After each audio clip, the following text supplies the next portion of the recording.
On today's show, we explore some risers and fallers from the USHL from the past couple of months, including Muskegon Lumberjack teammates Ivan Ryabkin and Václav Nestrašil.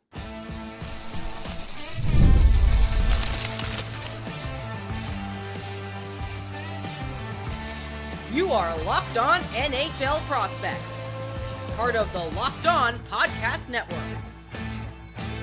Your team every day.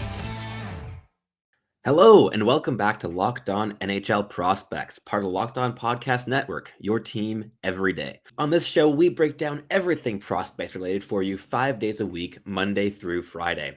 I'm your host, Sebastian High, the USHL scout over at Elite Prospects, and today we have a very exciting show lined up for you, which is breaking down an article that I wrote earlier this week for Elite Prospects, which will be linked down below in the description if you're interested, and that is the USHL Stock Watch, looking at 5 players whose stocks have either gone up, stayed steady, or gone down over the past 2 months. We didn't do any Stock Watch article in the month of January, so this is the first one going back to early December, and a lot has changed over that span, which we're going to dig into today. In the first segment, with the stock up, we've got Václav Nestrašil and Will Zellers.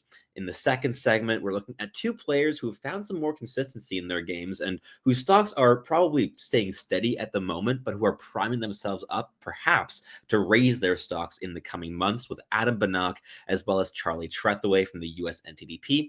And finally, in the last segment, we're going to keep talking about a player that we've explored a lot in the past week or two here on the podcast, including doing an entire scouting report on him, which will of course be linked once we get to the third segment. Ivan Ryabkin, whose stock has gone down in recent months, both for his play in Russia and in the USHL. But before we jump into the show as a whole today's episode is brought to you by Gametime. Download the Gametime app, create an account, and use code LOCKEDONNHL for $20 off your first purchase.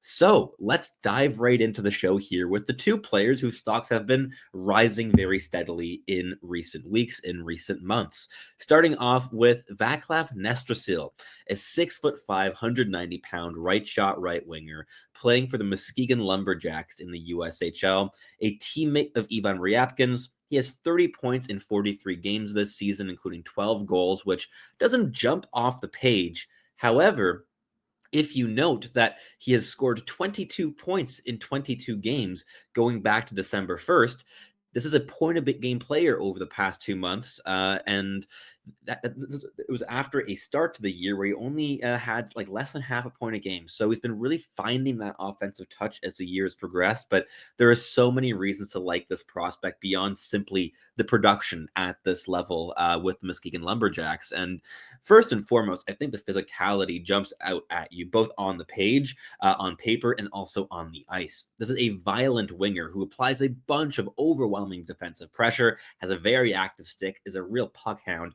as a forechecker, and that applies both in the neutral zone and the offensive zone. He never stops working defensively. He's a very committed player who buys in to what the team is trying to build, and that's something that's going to resound with a lot of NHL franchises come draft day. A lot of teams are going to like not only this player and with the size and physicality and energy he brings to the equation, but the person as well, and that dedicated nature shines through in how he plays on the ice. Beyond that, the puck skills are extremely interesting. This is what gives him an upside. I think the physicality, that those defensive habits, the size, the pure size, with also a lot of room to fill out his frame at just 190 pounds at the moment. He's probably going to be playing in the NHL at 220-ish, give or take 10 pounds. Still a lot of muscle to be gained for him, both in terms of upper body and lower body especially. But the puck skills are what give him the actual top 6 upside that I see in this player. And it's the reason he ended up at 32nd overall on our most recent rankings at Elite Prospects, the last player included in our first round. And I pushed for him a little bit in that area. I definitely had some support as well from Daniel G and Mitch Brown and David St. Louis, who we've also gotten crossover viewings. But he's a player I've liked a lot, and he's very creative with the puck on his stick. He's daring. He tries things, but also is quite purposeful with what he tries. He's not a blind player in terms of just seeing what sticks and trying anything he wants to. He's rather pragmatic with his implications, and he's definitely gotten more confident and more daring now as the season's progressed. Over the past 2 months, it's been a very steady increase in that capacity, and I think with that desire to explore his skill and the real flashes of brilliance, not only of puck handling, puck control at high speeds, but blending playmaking into that handling, and there's some fantastic flashes of vision and passes connecting through 3 layers of pressure, outshining Ivan Ryabkin as a playmaker in quite a few of the recent viewings I've caught of the two players. There's a lot to like with this profile, and he's on the rise. I'm curious to see where he's going to end up on draft day. For those of you who've watched this player or who just see his profile and recognize trends with the NHL draft, where do you think he's going to land on draft day? Because I think that NHL consensus is going to more than just catch up to where we currently have him at elite prospects. I think he's going to be a top 27 pick come draft day. And I think that he's also going to be in that range on our board at elite prospects. But we'll see how the coming months continue to evolve for this player. But at the moment, my hopes are high, and he's just been fantastic for Muskegon as of late. If you want to get a little bit more of an in-depth look as to why he's climbing up so many rankings, just check out the article linked below. Next, let's move on to the only drafted player in today's episode, and that's Will Zellers, a third-round draft pick of the Colorado Avalanche from this past year in 2024. He was picked 76th overall, and he's a 5'11", 170-pound left shot forward. He can play down the middle, but in terms of projection, is probably more comfortable on the wing against pro competition. This is the USHL's leading goal scorer, and by a fair margin, by 4 goals. He's playing with the Green Bay Gamblers. He has 29 goals in 33 games. He leads the team in points despite having missed about 10 games of the season, with 46 points in 33 games. And this is his first season in the USHL. He was playing prep school hockey in his draft year campaign last year, and he's a University of North Dakota commit for next season. So it's a one and done stop for him here in the USHL, which definitely seems like that's the right decision for him, considering how strong the player he's been here. And the goal scoring, it jumps off the page, but it's not because of perhaps heightened mechanics supporting the shot. This is really an instinctive goal scorer who finds himself in dangerous positions and has the combination of mental pace and and just puck skills, like handling skill, and intelligence to really just make the most of any kind of space he finds at the USHL level. And he's been ruthless with everything he's been given so far this season. If you give him an inch, he'll take a mile at this level of play. And I'd love to see him play in the NCAA next season. Looking forward to that a lot, because it'll be more of a challenge for him. There's going to be more instances where he has to play through contact rather than being able to avoid contact with intelligent off-puck routes and high-end handling skill.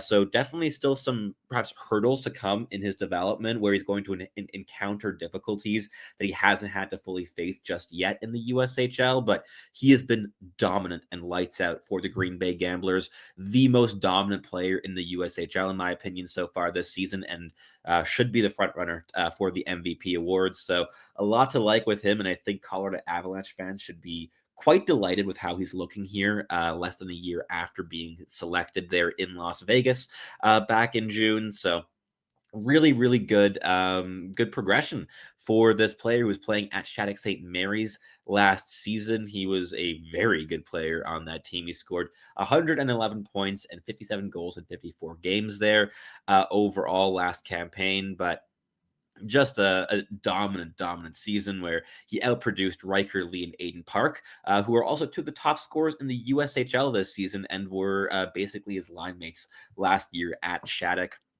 Riker Lee is the top goal scorer and point scorer among rookies this campaign, and Aiden Park sits second in league goals and is still a line mate of Will Zellers in Green Bay now. So Green Bay has the 2 leading scorers in the league, and yeah, they've been scoring goals for fun there so far this season. But that wraps things up here for the first segment. In the next one, we're going to dive into two very interesting cases among players that have gotten some first-round hype this year with Charlie Trethewey and Adam Benák, who have both definitely played better hockey over the past couple of months than they did to start the season. And we're going to talk a bit about what impact that has not only on their stock at the moment, but on their NHL projection as well. But first, a quick message from our sponsors.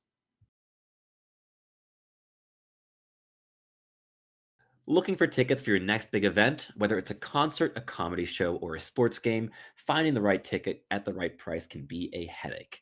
But with Gametime Picks, it's never been easier. Let me tell you how it works. With Gametime Picks, the app does all the hard work for you. It curates the best deals so you don't have to waste time searching through endless ticket listings. I've been using Gametime Picks for a while now, and here's why I love it. The curated deals make it super simple to find great tickets at a great price. No more sifting through thousands and thousands of options. I recently grabbed a super deal for a prime seat, and I couldn't believe the value for a Habs game. It was an absolute steal. And the best part, you are covered by Gametime's lowest price guarantee. If you find a better deal anywhere else, they'll refund you 110% the difference. Plus, your tickets are guaranteed to be delivered on time with easy cancellation options if anything ever comes up. Take the guesswork out of buying tickets with Gametime. Download the Gametime app, create an account, and use code LOCKEDONNHL for $20 off your first purchase. Terms apply. Again, create an account and redeem code LOCKEDONNHL for $20 off your first purchase. Download Gametime today. Last minute tickets, lowest price, guaranteed. All right, let's keep the episode rolling here in the second segment, starting off with Charlie Trethewey, a very interesting profile among defensemen in this year's draft class. He's become perhaps the number one defenseman on quite a few nights for the US NTDP now that Carter Amoco went down injured for the rest of the year over a month ago already now, and he's been solidifying his play significantly.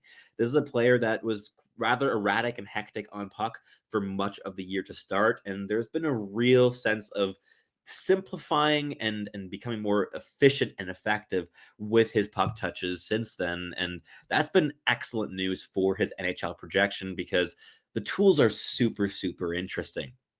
Trethewey is a 6'2", 196-pound right shot defenseman, an August 2nd, 07th birthday, so one of the younger defensemen in this draft class among top 64 talents, just over a month off of being a 2026 draft eligible. He is very raw still in many ways, but he's an elite level skater, has really impressive flashes of handling ability, and has a high degree of physicality as well. And when you combine those things, there's a foundation not only for a very effective rush defender and in-zone defender who can clear the net front and hold his own against pretty tough physical competition, but also a player that can use his feet and use his handling ability to alleviate pressure in the defensive zone, to generate exits, and to change angles a little bit in the offensive zone, perhaps walking the blue line. So a lot to kind of work with. He has a really heavy shot. Not a guy that's going to activate super dynamically in the offensive zone, searching for playmaking opportunities, but one who can do the simple give and go, move the puck around effectively, get it towards a side of the ice that has perhaps less coverage from the defensive structure. So a decent player, but overall has definitely had some hurdles this season in terms of being extremely panicked under pressure. For much of the season to start, he was always searching for the Hail Mary stretch pass to get primary assists. He was trying to do a little bit too much. He was trying to make the more complicated, difficult plays. And especially since Amoco's gone down with injury, he has simplified those habits significantly. He makes the simple pass, the outlet that's in front of him, and does that without much hesitation. He's a player that's no longer trying to search for the perfect play when he's being pressured. Rather, he's using his feet, using his body to shield possession, to escape some pressure, and then use a very simple pass to progress play up the ice. He's become a lot more pragmatic with his on-puck implications, and that's been fantastic news, not only for him, but for the NTDP as well, a team that's been craving more solidity among its toolsy defensemen this season, and especially missing Amoco, who was previously the most pragmatic among the toolsy defensemen in the lineup. There was a gap there, and Trethewey is stepping into it. Still, this is a player in the steady section of the stock watch because he hasn't quite stepped into the exploration of the on-puck game just yet. But the solidification, once he starts building on that and finding a bit more comfort week to week, I definitely think he could be in a riser position come next month, as early as that, really, because the difference between the performances early on in the year compared to now are quite notable. And a player that for a decent chunk of the season I couldn't envision in my first round, I'm starting to see a guy that could at least have a mention in the debates going up into the late 20s or the 30s. So definitely an interesting progression here for Trethewey. But moving on, we have Adam Benák, the Czech forward, who has been in the spotlight for quite a few years now with just fantastic international performances at every junior level with Czechia. He played at the U18s for the last 2 seasons, being among Czechia's more effective players. And I mean, this year with 17 points in 8 games at the Hlinka Gretzky and an overall U18 competition. He's been dominant for them, but in the USHL, it took him a little bit of time to get going, and there have been some clear, I guess, hurdles or challenges that he's faced so far in his North American hockey career. One of the obvious ones of that I thought was quite distinctive on a shift-to-shift basis and was a real area of projectability, translatability concerns with me personally while watching this player earlier on in the season is the difficulty of actually accessing the middle of the ice in the offensive zone. This is a very small player, right? 5'7", 161 pounds as a left shot center, but he's quite physically capable. He has a ridiculously high motor, lower sense of gravity, lower center of gravity, and a player that can really resist contact, but not one that can necessarily play through it or attack it directly towards the middle of the ice. So he's done a lot of his offensive work, and he leads Youngstown in points by a decent margin this season. So he has been finding ways of getting himself on the score sheet, but a lot of that creations come from the perimeter. So a very interesting adaptation that I've liked a lot from Youngstown's coaching staff this year has been shifting Benak over to the wing in recent weeks, and he has played his best hockey of the season there. His production has definitely increased. He's had 4 2-point games in the last 8. He's been very offensively involved, and overall, I think the wing suits him best at this stage, even though it's a bit of a hybrid winger role, which is why I found it so interesting of what the coaching staff is trying to do with this player. So in terms of face-offs, offensive zone sequences, Benak has been playing at right wing for Youngstown in recent weeks. He's not taking the draws. That responsibility has fallen to Ryan Rusinski instead. And in the offensive zone, he's finding himself along that right circle in pockets of playmaking space where he, as a left shot, can attack downhill and really target playmaking options towards the bumper or back post, for instance. And that's been the pocket where he's done the most damage on the power play this season. And this change is allowing him to get in those spots at even strength. And he's really thriving with getting the puck touches in those spaces because it really is where he's most dynamic, where he's most dangerous, and where he can give defenses the most headaches. And that has definitely been the case more and more over the course of the last month or two. And another point with the hybrid nature of the role, defensively, on many shifts, Benak is still playing as a center in terms of responsibility. He is the one dropping the lowest in the defensive zone. He's taking up players in transition. He's so defensively responsible, and he has that high motor and the speed that makes him a really difficult opponent playing that center role in the defensive zone. And he's been so effective at that this season. It's been one of his more underrated characteristics as a true two-way forward. And playing this hybrid winger role still puts him in positions where he can leverage those strengths to help his team defensively while giving him a bit more liberty offensively in terms of playing in the positions he's most dangerous without having to access the middle at every shift or trying and failing to, which also often led to Youngstown having a bit of a lack in terms of players in that middle lane in the nitty gritty with the other wingers heading more for their own assignments. And I think this has been a really good adaptation, both for Benak personally and Youngstown as a team. They've been winning quite a few games over the last 10, having only lost 3 games in that stretch. 3 wins have come in the shootout, which definitely adds an asterisk, and 2 of those were against the NTDP, but still, it's been a little bit in ascension for Youngstown recently. But that wraps up the second segment for us here today. In the final one, we're going to dive into Ivan Ryabkin's game a little bit more because we clearly haven't done quite enough of that just yet in the last week. Of course, we did an entire 30-minute show on Ryabkin and where he's at in his development, what his strengths and weaknesses are, which will, of course, be linked up in the top right corner. But before we jump into that last segment, a quick message from our sponsors.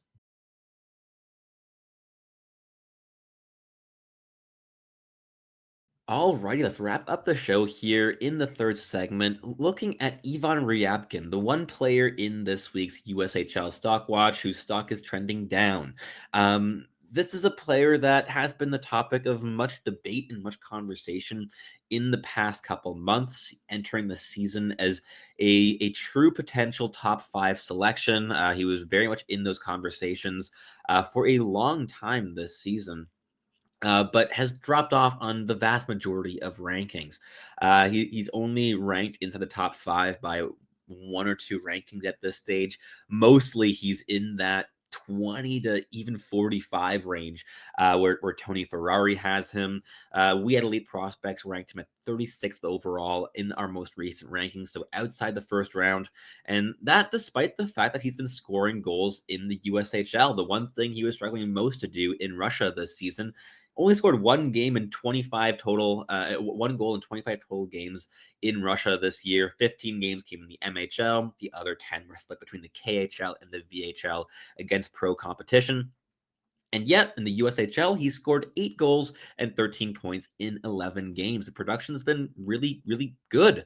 One thing to note is 5 of those goals came against the US NTDP, mainly the U17s. He did recently score 2 goals and 3 points in a 6-5 win over the Tri-City Storm on Saturday. But definitely still some question marks around the translatability of the goal scoring, because a lot of this is to do with him reading defensive structures very well at the USHL level and exploiting pockets of space down low. He's an opportunistic goal scorer rather than a potent one in terms of the lethality of his shot mechanics. This isn't a player that generates a bunch of power, not that much downforce in his release.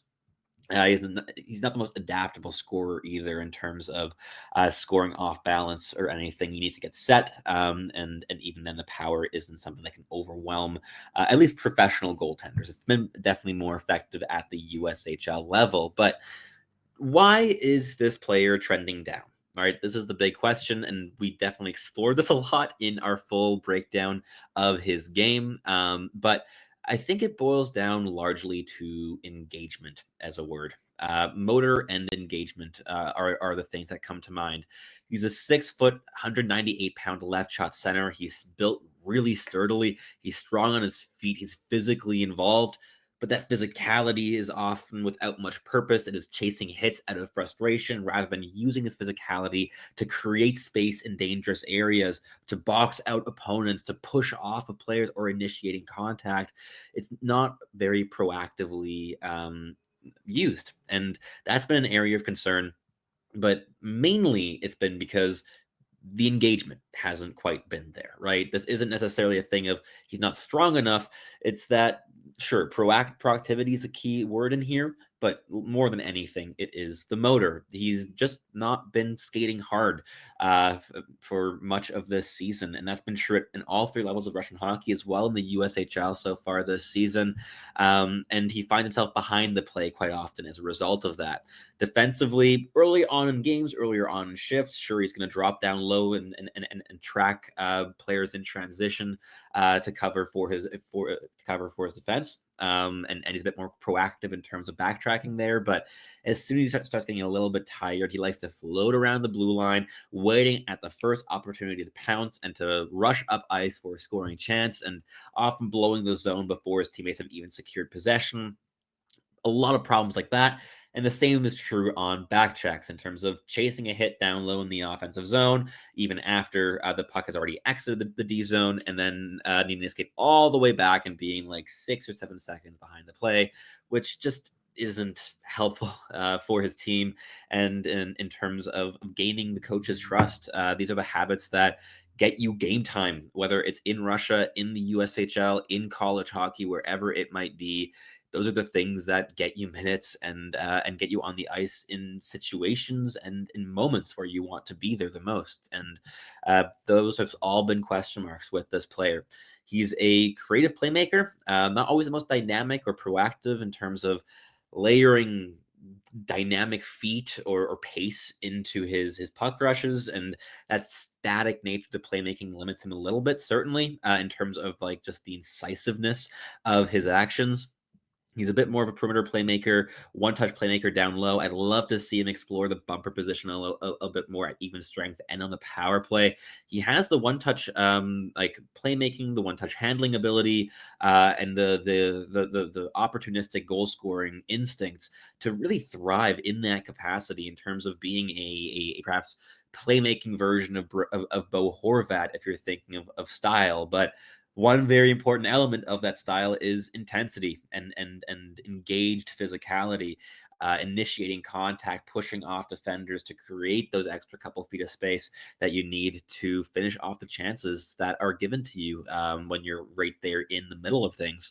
But a lot to still develop here with Ivan Ryabkin. He's far from a finished product. He's going to need multiple years to develop, but I'm fascinated by his choice, of going to the USHL this season. I think it's an interesting league for him to develop in, and especially a good one in terms of exploring his on puck game a bit more, which he just wasn't doing as much in Russia this season, as well as leveraging that physicality to create more advantages on the smaller ice surface and getting used to playing on smaller ice. I think it benefits his game.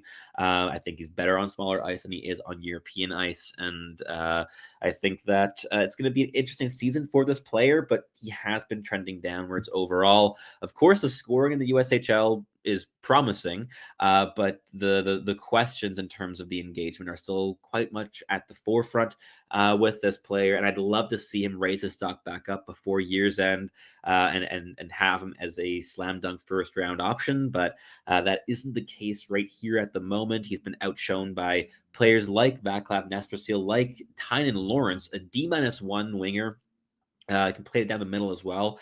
He's been playing big minutes on the power play, on the penalty kill, and an even strength for Muskegon this year. And if you haven't given him a watch and have access to watching Muskegon play, watch Tynan Lawrence. Forget his number right now, but a fantastic player, a bunch of fun, dynamic with the puck on his stick. And he's been, in my opinion, more dangerous offensively and more projectable to the NHL than Ryabkin has been so far in my viewings of Ryabkin in North America. Lawrence is pacier, a better skater, definitely has more energy and higher motor, but perhaps more importantly, has the defensive habits pretty much set, even as a 16-year-old already. He's been playing on the wing with Ryabkin quite a bit, and where Ryabkin ends up floating around the blue line, who picks up the responsibilities of the center dropping low in the defensive zone? Tynan Lawrence. Keep that name in mind. He might be transferring to the QMJHL next season, especially with the recent, in November, the NCAA ruling of allowing CHL alumni. I could see Lawrence wanting to do that, but this season, I mean, playing alongside in the spotlight position with guys like Ivan Ryabkin and Václav Nestrašil, who are getting first-round consideration in the 2025 NHL draft. It's a great position for him to be in, and definitely one of the D-1s who have caught my eye the most in terms of not only being fun to watch with the puck on their stick and being creative and dangerous offensively, but playing the game the right way, and in a sense that NHL teams, NHL coaches, and NHL fans are going to fall in love with. So there's a D-1 to keep an eye on moving forward. But that wraps up the show here for us today. If you're listening on your favorite podcasting platform, please make sure to make us your first listen of the day. We always really appreciate our everydayers. For your second listen of the day, you can head on over to Locked On Fantasy Hockey, where Flip and Steel break down everything fantasy hockey related for you 5 days a week, Monday through Friday, and where you can learn how to build not only the most competitive, but the most sustainable kind of fantasy roster, whether you are in a picks league or a dynasty full-on league. They have you covered for that. If you're listening here on YouTube, please like, subscribe, leave us a comment down below in the and let us know what you think about these 5 USHL players. Who else has caught your eye recently in this league or beyond in junior hockey as a whole? And let us know what you want to hear from us moving forward in terms of episode ideas. There's a lot of change going on with the podcast at the moment, with me having taken on solo hosting duties. So I'd love to hear from you, the audience, what you'd like to hear from us. So let us know, and thank you so much for tuning in here today. Tune back in on Monday, where we'll be resuming our content for the month of February, and hope that you'll come in and listen to the next episode very, very soon.